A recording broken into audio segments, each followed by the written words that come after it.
First thing I tell people is to ignore everything that's on the front of the package. Those are all marketing ploys and half-truths. So ignore everything that's on the front of the package.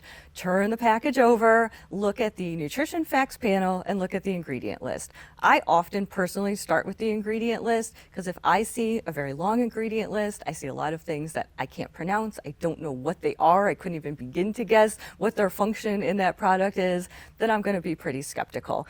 In terms of the nutrition facts panel, right, that includes all those things like calories and carbs and fiber and protein and sodium. That's really going to come down to each individual in terms of what their priorities are.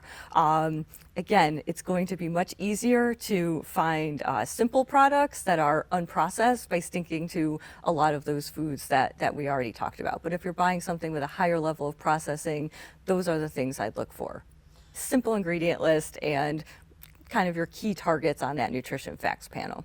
A really interesting thing people might want to pay attention to at the store is how there are special labels on a lot of brand name products. So for example, if you were to compare canisters of oats at the grocery store, you would probably see that Quaker Oats has a couple of fancy labels on the front from the American Heart Association or the Whole Grains Council.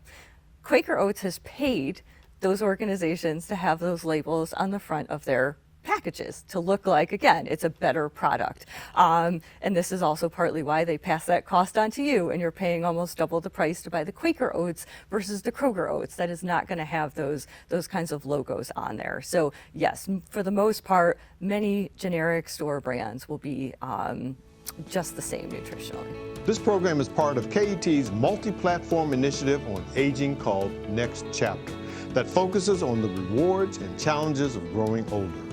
We hope you'll check out our website at ket.org/nextchapter.